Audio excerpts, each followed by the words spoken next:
साथ का महीना है ना, जितने यहाँ बैठे और जितने आस्था चैनल पर सुन रहे और जितने फेसबुक यूट्यूब पर कथा श्रवण कर रहे हैं, प्रयास करना बैसाख के महीने में मिट्टी के पात्र में जो रात्रि भर जल रखा हो, मिट्टी के पात्र में अगर आपके पास में घड़ा हो, हंडा हो, नी हो तो दिया हो, दीपक हो, कुल्लड़ हो, कोई भी तुम्हारे पास में जो मिट्टी का पात्र उसमें जल भरना, वो जल बैसाख के महीने की किसी भी सोमवार के दिन या किसी प्रदोष के दिन या बैसाख महीने के शिवरात्रि के दिन वो मिट्टी के पात्र का जल अपने घर के प्रत्येक व्यक्ति का स्पर्श कराकर उस मिट्टी के पात्र के जल को तांबे के पात्र में डाल लीजिए और घर के प्रत्येक व्यक्ति का स्पर्श करा लीजिए और शंकर भगवान पर कुंडकेश्वर महादेव के नाम से समर्पित करिए। कभी जीवन में पीछे पलट कर देखने की जरूरत नहीं पड़ेगी, आप जाकर जल चढ़ाएंगे। आप भी बना लो एक नियम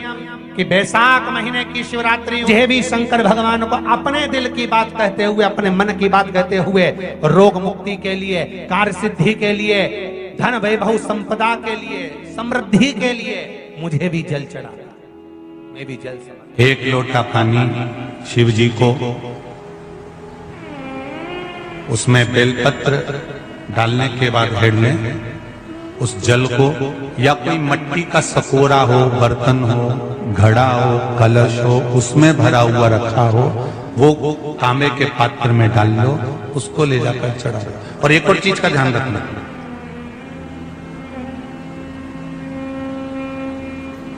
अगर असाध्य रोग जैसे ऐसा रोग हो जो समाप्त नहीं हो रहा हो, कैंसर, किडनी, लीवर या किसी का डायलिसिस चल रहा हो या लीवर काम नहीं कर रहा हो या शरीर की कोई हड्डी जुड़ नहीं रही हो, तो जो जल शिव जी को लोग चढ़ा रहे हैं वो जल को आचमन कर लेना। और आचमन शंकर भगवान की छोटी बेटी अशोक सुंदरी के नाम से करना, उसका आचमन केवल अशोक सुंदरी के नाम से। और शंकर भगवान की सबसे छोटी लड़की अशोक सुंदरी नंदनवन में पैदा हुई, जन्म ली, नंदनवन में जन्म लिया। नंदनवन मतलब काशी। घर के छोटे बच्चों को भी बोलो, बड़ों को भी बोलो, बुजुर्गों को भी बोलो, चलो एक लोटा पानी चढ़ा के आते हैं, चलो। अगर कैंसर का रोग है या किडनी या लीवर या बुखार, पेट से जुड़ा हुआ, सिर से जुड़ा हुआ, कंधे से जुड़ा हुआ या घुटने से जुड़ा हुआ या रीढ़ की हड्डी में कहीं पानी भरा गया हो या कमर झुक रही हो, कोई भी रोग उधर से लेकर शरीर के अंदर नहीं भागता है और वो बेकार हो रहा है, तो बैसाख का महीना चल रहा है। राकेश देवी जी, बैसाख का महीना चल रहा है। बैसाख के महीने की शिवरात्रि के दिन, बैसाख के महीने की जो शिवरात्रि आएगी, हर महीने शिवरात्रि आती है, तो बैसाख की जो शिवरात्रि है, इस शिवरात्रि के दिन सुबह 8 बजे से लेकर 11 बजे के बीच में एक लोटा पानी, उसमें थोड़ा सा बेल का फल मिल जाए, उस फल का थोड़ा सा भाग, या तो बेल का फल का अगर छिलका मिल जाए तो उसमें पानी भरकर तांबे के लोटे में डाल लो, या बेल का फल नहीं मिले तो बेलपत्री को लेके उसमें डुबो दो और डुबो के बेलपत्री को बाहर निकाल दो। वो पानी भगवान शंकर को शिवरात्रि के दिन, बैसाख महीने की जो शिवरात्रि है, बैसाख के महीने में प्रत्येक महीने शिवरात्रि आती है, बैसाख के महीने की शिवरात्रि के दिन सुबह 8 बजे से लेकर 11 बजे के बीच में शंकर भगवान को अपना रोग और बीमारी शंकर भगवान को जल समर्पित कर जाओ। बाबा पर विश्वास रखकर चढ़ाना, धीरे धीरे ठीक हो जाओ। शिव की भगवान शिव की सुबह के समय जाकर, और अगर बेलपत्री का पानी नहीं मिले तो मिट्टी के पात्र का पानी, आपको कथा में कहा मिट्टी के पात्र का पानी, वो भी शंकर भगवान को समर्पित कर सकते। जल बैसाख के महीने में शंकर पर शीतल जल समर्पित कर देने से शरीर के रोग समाप्त हो जाते हैं और रोग टिकता नहीं। शीतल और अगर शीतल जल का दर्शन करना हो तो कभी महाकालेश्वर अवियल, कभी आप लोग लाइव दर्शन करते हो महाकाल के, तो महाकाल के दर्शन करेंगे तो वैशाख महीने में 5-5 घड़े मिट्टी के महाकाल राजा के ऊपर मान दिए जाते हैं जल चढ़ाने के लिए। कभी आप लोग चकलेश्वर महादेव जाए मथुरा वृंदावन में गिरिराज की परिक्रमा, चकलेश्वर महादेव पे 5-5 मिट्टी के घड़े शिव जी के ऊपर बांध दिए जाते हैं। कभी काशी जाएं तो वहां पर मिट्टी का घड़ा शिव जी के ऊपर रख दिया जाता है। क्यों? क्योंकि वो मिट्टी के पात्र का जल जब बैसाख के महीने में शिव पर गिरता है तो जो उस जल को समर्पित करता है वो रोग से मुक्त हो जाता है, बड़ी बीमारी में घिरता नहीं। जयंत ब्राह्मण के मुख से श्रवण कर लिया था कि बैसाख महीने में अगर शिवरात्रि पड़े और उस शिवरात्रि पर एक कलश का पात्र, लोटा तांबे का या मिट्टी में रखा हुआ जल पात्र में लेकर एक बेलपत्र का छोटा सा भाग उसमें छुआया हुआ, और फिर निवेदन कर रहा हूं अगर बेलपत्र उस दिन नहीं मिले तो पात्र लेकर चले जाना मंदिर में। मंदिर में शंकर जी पे तो बेलपत्र चढ़ी होगी ना, अरे बोलो तो जरा, चढ़ी होगी ना। उसी बेलपत्र को धोकर फिर जल के पात्र में उसको छुआकर फिर शंकर भगवान को भाव से, दिल से जो चाहते हो, धन वैभव संपदा सत्ता या रोग से मुक्ति, चाहे उदर से जुड़ी हो। हाँ, एक चीज का ध्यान करना, अगर संपदा के लिए, विवाह के लिए या विद्या के लिए या अन्य चीजों के लिए आप शिव जी को जल चढ़ा रहे हो तो उसके जल को उठाकर नहीं लाना है। और अगर रोग के लिए जल चढ़ा रहे हो कि मुझे ये तकलीफ है, घर में ये बीमारी चल रही है या रोग चल रहा है या किडनी का या लीवर का या कैंसर का या ब्लड प्रेशर का, तो जो जल तुमने समर्पित करा उसको लेकर आकर आचमन भी करना। कौन से दिन? जम के बोलो जरा। शिवरात्रि शंकर कह रहे हैं, माँ उमा से, माँ पार्वती से मेरा महेश कह रहा है, मेरा बाबा भोलेनाथ, मेरा बाबा विश्वनाथ, मेरा त्रिकालदर्शी कैलाशी अविनाशी कह रहा है कि हे पार्वती,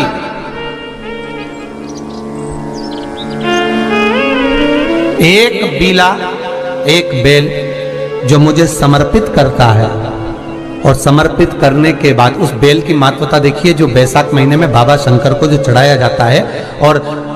1000 अश्वमेध यज्ञ का पुण्य फल हम प्राप्त कर लेते, मात्र एक फल चढ़ाकर, मात्र एक फल चढ़ाकर। हे पार्वती, संसार का मनुष्य जब मुझे वो बेलपत्र समर्पित कर, वो बेल का फल समर्पित करता है, पार्वती वो फल जो मुझे चढ़ता है, फिर मैं भले नर्मदा के जल से निकला हुआ कंकर शंकर क्यों ना हूं, फिर चाहे मैं गंगा के जल से निकला हुआ कंकर शंकर क्यों ना हूं, चाहे फिर मैं यमुना के जल से निकला हुआ कंकर शंकर क्यों ना हूं, चाहे मैं सरयू के जल से निकला हुआ कंकर शंकर क्यों ना हूं, चाहे मंदाकिनी के जल से निकला हुआ कंकर शंकर क्यों ना हूं, ए पार्वती, फिर जो भी शिवलिंग पर वो बेल समर्पित होता है वो बेल उठाकर जीव अपने कार्य में ले सकता है। ये माँ उमा से कह रहा है। तो उस बेल की महत्वता जानेंगे। अब अपन उस बेल को जानने के लिए वापिस स्कंद पुराण में चले तो स्कंद पुराण में लिखा हुआ है कि जो बेल बैसाख के महीने में शंकर को चढ़ाया जाता है वो बेल का फल उठाकर रख लिया जाता है। बैसाख के महीने में उस चढ़े हुए, बाकी का आपको बेल का फल खाना हो तो बात दूसरी, पर चढ़ा हुआ जो बेल का फल है वो पूरा बैसाख नहीं खाना। बैसाख के बाद में अगला जो महीना आए उस महीने के अंदर उस फल के अंदर का गुर्दा निकालकर उसको सुखा लीजिए, और सुखाकर जिस व्यक्ति को पथरी की बीमारी हो और जिस व्यक्ति को पेट में बहुत भोजन पचता ही नहीं है, पूरा शरीर पाचन क्रिया बेकार हो गई, उस व्यक्ति को केवल 7 दिन तक शंकर पर चढ़ा हुआ वो बेलपत्र प्रदान कर दीजिए, पथरी भी बाहर और पाचन क्रिया भी ठीक, जिंदगी भर तकलीफ नहीं। उस बैसाख में उस फल की इतनी महत्वता बाबा भोलेनाथ स्कंद पुराण, लिंग पुराण, नर्मदा पुराण, पद्म पुराण के अंतर्गत, शिव महापुराण के अंतर्गत वर्णन कर, उसकी महत्वता है। वो बेल का फल साधारण नहीं हो सकता। अब मंदार का जो पुष्प होता है, आंकड़े का जो फूल होता है, एक सफेद कलर का भी होता है और एक गुलाबी कलर का भी होता है। देखा है आप लोगों ने? बोलो, जम के बोलो, देखा है ना? गुलाबी कलर का जो पुष्प होता है वो आप मंदार का, आंकड़े का जो गुलाबी कलर का पुष्प होता है आप टीवी पे देख रहे होंगे, एक सफेद देख रहे होंगे, एक मंदार का गुलाबी फूल, नीला कलर का फूल देख रहे होंगे। जो नीला कलर का जो पुष्प होता है, गुलाबी कलर का जो आंकड़े का फूल होता है, प्रयास करना। जब किसी विषम परिस्थिति में फंस गए, विषम परिस्थिति, जब आपको लग रहा है कि मुझे बहुत भय लग रहा है, कुछ बुरा होने वाला, आपको लग रहा है आज मेरी उल्टी आंख बहुत फड़क रही है, कुछ गड़बड़ होने वाला है, आपको लग रहा है मेरी सीधी आंख फड़क रही, कुछ गड़बड़ होने वाला है, तब केवल वो नीला जो गुलाबी पुष्प है मंदार का, उसको कहीं से लाकर शिवालय में अशोक सुंदरी वाली जगह पर स्पर्श कर कर शिवलिंग पर आप चढ़ा दीजिए। आपकी विषम परिस्थिति कैसी भी होगी वो रास्ता बनाकर बाहर निकल जाएगी। आपको फंसना नहीं, परेशान नहीं। मंदार आंकड़ा, सफेद आंकड़े का पुष्प भी भगवान शिव को समर्पित होकर, जैसे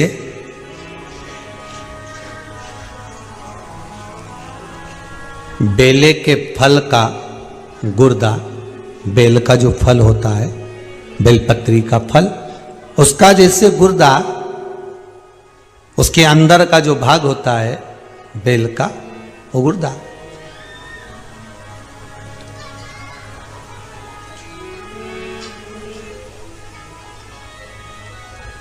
उसको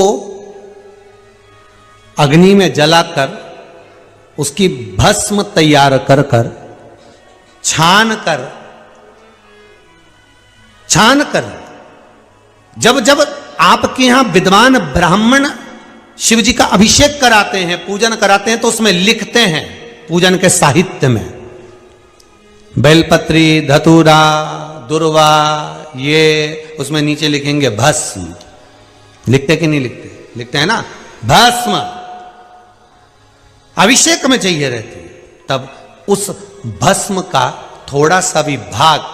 आप अगर शिव को समर्पित कर रहे हो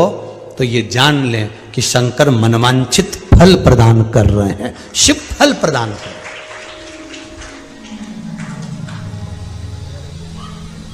महाराज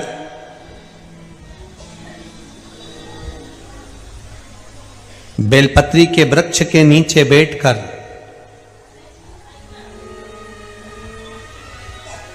हाथ में एक बेलपत्र का पत्ता रखकर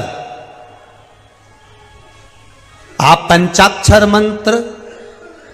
नमः शिवाय, ओम नमः शिवाय या श्री शिवाय नमस्तुभ्यम या महामृत्युंजय मंत्र का स्मरण कर रहे हो, पर डंडी का भाग अपनी ओर, बेलपत्र की बीच वाली पत्ती का भाग बीच वाली उंगली की ओर रखकर अगर आप स्मरण कर रहे हैं और अपनी कामना कर कर बेलपत्री के वृक्ष के नीचे बैठकर उस पत्ते को सम्मुख रखकर बाबा से विनय कर कर एकांत में उस बेलपत्री के वृक्ष की छांव में, बेलपत्री के वृक्ष की छांव आप कामना कर कर उस पत्ते को शंकर भगवान के ऊपर समर्पित कर रहे हैं, तो ये जान कर रखें कि पार्वती और शिव का मिलन करवा रहे हैं और अपनी मनवांछित फल कामना पूर्ण करवा रहे हैं। क्योंकि शिव और पार्वती का जब मिलन होता है, शंकर पार्वती जब एक दूसरे के सम्मुख में होते हैं, शिव और पार्वती जब एक दूसरे के सामने अपने बच्चों के कारण एक दूसरे के सम्मुख में आते हैं, तो उनके चेहरे पर प्रसन्नता का भाव आ जाता। फल, मनवांचित फल की कामना आप जिस कामना के लिए कर रहे हैं, विवाह के लिए, नौकरी के लिए, सर्विस के लिए, व्यापार के लिए, रोग मुक्ति के लिए, आप जिस कामना से कर रहे हैं, ईश्वर महादेव, जो व्यक्ति पथभ्रष्ट हो जाए, जैसे मदिरा के नशे में पड़ गया, कहीं जुए में पड़ गया, कहीं मांसाहार में पड़ गया, कहीं व्यसन में पड़ गया, कहीं गलत काम में अगर कोई जा रहा है, तो श्रंभेश्वर महादेव के नाम से काली तिल भगवान शिव को समर्पित करी जाती है। महाराज काली तिल को वापस उठाकर ले आते हैं, उसी काली तिल को जो मदिरा का नशा करने वाला होता है या जो गलत व्यसन में डूबा हुआ होता है, उसको वो सुबह के समय अगर नहीं खाता तो भोजन के साथ उसको दिया जाए। श्रंभेश्वर महादेव, एक बेलपत्री का भी बहुत अच्छा प्रयोग है श्रंभेश्वर महादेव का। मदिरा पीने वालों के लिए, मांसाहार, व्यसन में, जुए में, वेश्यावृत्ति में, पर नारी में, गलत जगह पर जो डूबे रहते हैं उनके लिए। पहले की कथा में उसका वर्णन किया है बेलपत्री पर। श्रम्भेश्वर महादेव, एक बार सब बोलेंगे,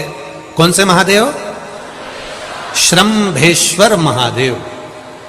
फिर जम के बोल लो एक बार, श्रम्भेश्वर महादेव। जब हमारे घर में क्रोध बढ़ता है या कोई गलत कार्य में जाने लगता है तो श्रम्भेश्वर महादेव का हमें शरणागति लेना चाहिए, श्रम्भेश्वर महादेव का पूजन करना चालू कर देना चाहिए। कई लोग कहते हैं महाराज जी ये श्रम्भेश्वर महादेव का मंदिर कहाँ मिलेगा, हम कहाँ पूजन करने जाए? कहीं नहीं जाना, तुम्हारे घर के पास में जो शंकर जी का मंदिर है वहीं जाओ, उसी देवालय में, उसी मंदिर में जाओ, श्रम्भेश्वर महादेव के नाम से जल चढ़ाना प्रारंभ करेंगे। वो जल जो गलत संगत में पड़ा हुआ है उसका आचमन कराना प्रारंभ करेंगे, अपने आप उसकी धीरे धीरे बुद्धि सुधरना प्रारंभ हो जाएगी। ऐसा श्रम्भेश्वर महादेव का है। साथ की शिवरात्रि आ रही है, छोड़ना मती, बेलपत्री का पत्ता जल में डालकर भले पत्ते को निकाल देना, और वो जल,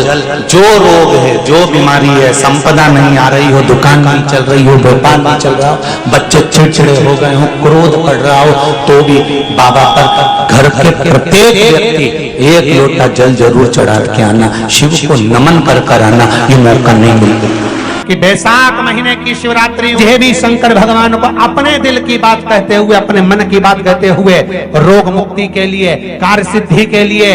धन वैभव संपदा के लिए, समृद्धि के लिए मुझे भी जल चढ़ा, मैं भी जल समर्पित। एक लोटा पानी शिव जी को, उसमें बेलपत्र डालने के बाद हेड में उस जल को, या कोई मिट्टी का सकोरा हो, बर्तन हो, घड़ा हो, कलश हो, उसमें भरा हुआ रखा हो, वो तांबे के पात्र में डाल लो, उसको ले जाकर चढ़ाओ। और एक और चीज का ध्यान रखना,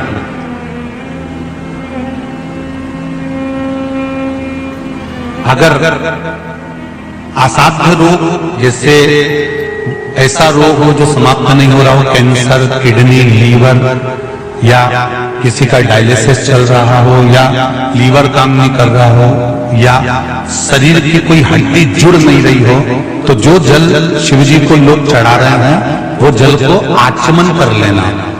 और आचमन शंकर भगवान की छोटी बेटी अशोक सुंदरी के नाम से करना, उसका आचमन केवल अशोक सुंदरी के नाम से। और शंकर भगवान की सबसे छोटी लड़की अशोक सुंदरी नंदन में पैदा हुई, जन्म नंदन वन में जन्म। नंदन वन मतलब काशी। घर के छोटे बच्चों को भी बोलो, बड़ों को भी बोलो, बुजुर्गों को भी बोलो, चलो एक लोटा पानी चढ़ा के आते हैं, चलो। अगर कैंसर का रोग है, या किडनी, या लीवर, या बुखार, पेट से जुड़ा हुआ, सिर से जुड़ा हुआ, कंधे से जुड़ा हुआ, या घुटने से जुड़ा हुआ, या रीढ़ की हड्डी में कहीं पानी भरा गया हो, या कमर झुक रही हो, कोई भी रोग उधर से लेकर शरीर के अंदर में भागता है और वो बेकार होगा। तो बैसाख का महीना चल रहा है राकेश देवी जी, बैसाख का महीना चल रहा है। बैसाख के महीने की शिवरात्रि के दिन, बैसाख के महीने की जो शिवरात्रि आएगी, हर महीने शिवरात्रि आती है, तो बैसाख की जो शिवरात्रि है, इस शिवरात्रि के दिन सुबह 8 बजे से 11 बजे के बीच में एक लोटा पानी, उसमें थोड़ा सा बेल का फल मिल जाए, उस फल का थोड़ा सा भाग, या तो बेल का फल का अगर छिलका मिल जाए तो उसमें पानी भरकर तांबे के लोटे में डाल लो, या बेल का फल नहीं मिले तो बेलपत्री को लेके उसमें डुबो दो, और डुबो के बेलपत्री को बाहर निकाल दो। वो पानी भगवान शंकर को शिवरात्रि के दिन, बैसाख महीने की जो शिवरात्रि है, बैसाख के महीने में प्रत्येक महीने शिवरात्रि आती है, बैसाख के महीने की शिवरात्रि के दिन सुबह 8 बजे से लेकर 11 बजे के बीच में शंकर भगवान को अपना रोग और बीमारी, शंकर भगवान को जल समर्पित कर बाबा पर विश्वास रखकर चढ़ाना, धीरे धीरे ठीक हो जाएगा। शिव भगवान शिव सुबह के समय जाकर, और अगर बेलपत्री का पानी नहीं मिले तो मिट्टी के पात्र का पानी, आपको पता में कहा मिट्टी के पात्र का पानी वो भी शंकर भगवान को समर्पित कर सकते। जल बैसाख के महीने में शंकर पर शीतल जल समर्पित कर देने से शरीर के रोग समाप्त हो जाते हैं और रोग मिटता नहीं। शीतल